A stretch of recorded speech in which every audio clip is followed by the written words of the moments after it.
Hi friends, here I am in my bathroom during quarantine because this place has kind of become my sanctuary.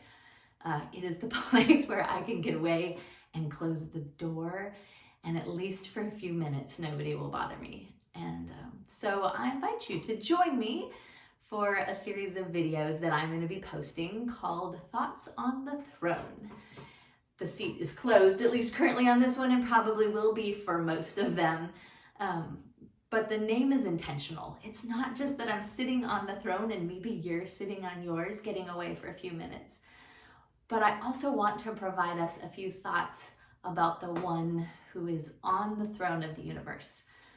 Thoughts about God, thoughts about our current situation, thoughts about our own hearts and souls as we go through this time of quarantine together. And so today, naturally, I want to talk about something near and dear to all of us. I want to talk about toilet paper because it's like next to the coronavirus, it is the main thing in the news. Where can you get it? How much can you get? When are you allowed to get it? How much do you have? And we are hoarding this stuff as if it were gold. And why are we hoarding it? It's not because the toilet paper factories are under alien attack, or that trees are no longer going to be used, or that it's not going to be made anymore. We're hoarding it because we're afraid. When people are afraid, they do crazy things. We go primal. We think, oh my gosh, what do I need? What will I need to be comfortable and happy and have my needs taken care of? And everybody decides that toilet paper is the answer. Well, I want to tell you a story of somebody else in the Bible that hoarded something kind of crazy when she was afraid to. Her name is Rachel, and in the book of Genesis in chapter 31, she is about to go through an experience that is new and crazy and scary for her. She has been living in her father's household all of her life, and she fell in love with a man named Jacob, and Jacob worked for her hand in marriage for 20 years, worked for her father in order to earn the right to leave with her and take her back to his home, the promised land that God had promised to his people. But Rachel's dad was a total jerk. He was this guy named Laban, and he actually it's a big, crazy, long story, but he made Jacob work for Rachel for 7 years, and then he did a big old switcheroo and had him secretly marry her sister, and then another switcheroo and made him work for another 7 years, and then he worked again for all these sheep. Big, long, crazy story. Anyway, Jacob had had enough. He was ready to take his wife and his children and get the heck out of Dodge. And so they sneak away in the night. And he tells his wives, he says, we're going, but we have to sneak away because I'm afraid your father won't let us. And so they pack up all of their things and they head out on this crazy journey where Rachel has never left the care of her father's home. She's going to be out in the wilderness riding on a camel, and she's afraid. And there's this one line that says, Rachel stole her father's household gods. And then it just kind of continues on. And it's such this weird thing, but she hoarded something and took it with her because she was afraid. She took these household gods, which were most likely made of precious metal. They were most likely statues or idols or something that her family had worshipped, something that was valuable to her, something that made her maybe feel safe, protected, provided for. Maybe it made her feel connected to her family of origin. For some reason, it doesn't say why, it just says that she stole them. And then the text tells us not only did she steal them, but she did it in secret. She did it like almost shamefully, and that she hid them in the saddle of her camel.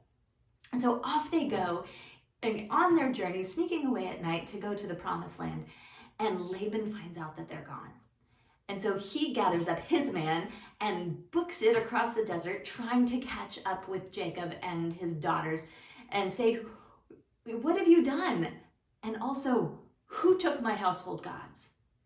Well, Jacob had no idea that Rachel had stolen them because she hid them in the camel saddle, as one does. And Jacob says, look, dude, we had to leave because I thought you would kill me if you knew we were going, and we would have your gods. In fact, if any of my people have your gods, may they be struck dead. Well, so Laban goes and he looks in all the places for the household gods, and when he comes to Rachel, looks in her tent and doesn't find them, and he looks at her, and she straight up lies to her father to hide the fact that she's got these gods.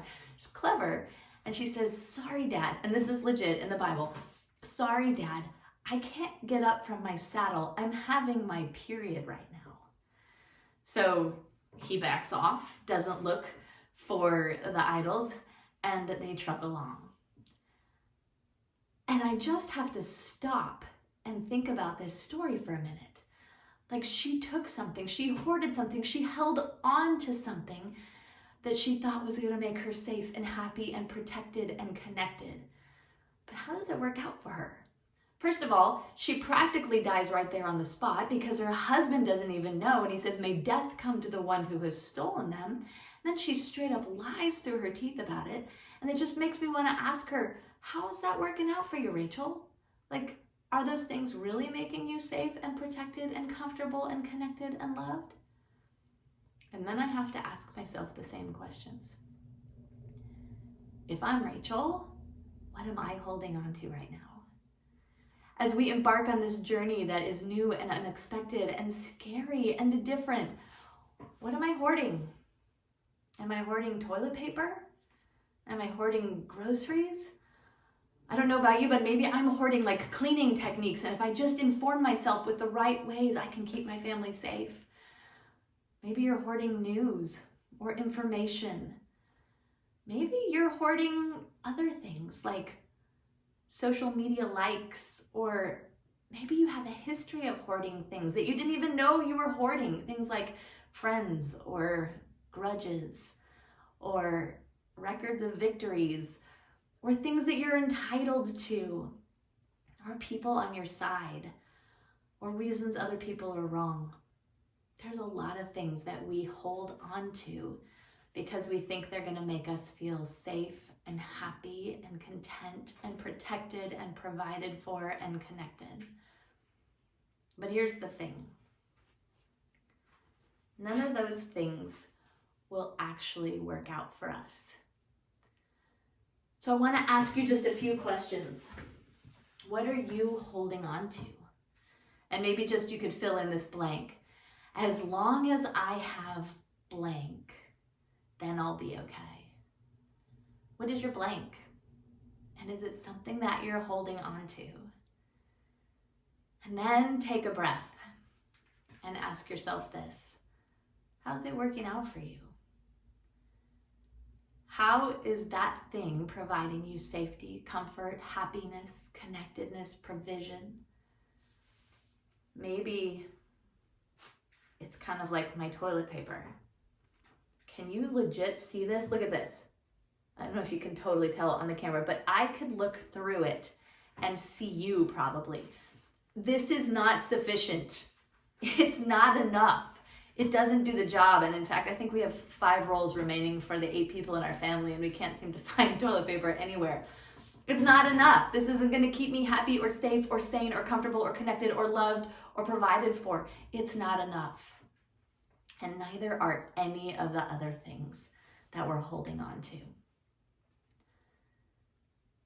My last question for you is, are you holding on to these things, or are they holding you? Just like the idols made Rachel do crazy things, lie and steal, are the things that you think will bring you comfort, are they controlling you? Maybe you can think about those later and instead listen to these words of encouragement. I'm going to give you 2. The first one, instead of holding on to things, hold on to God. In Joshua 23:7-8, God is talking to his people, and he says, don't bow down to the things that you think will make you happy. In verse 23, verse 8, he says, but you are to hold fast to the Lord. just as you have until now. So don't hold on to things, hold on to God.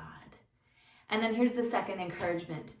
I want you to remember that we can hold on to him because he holds us first.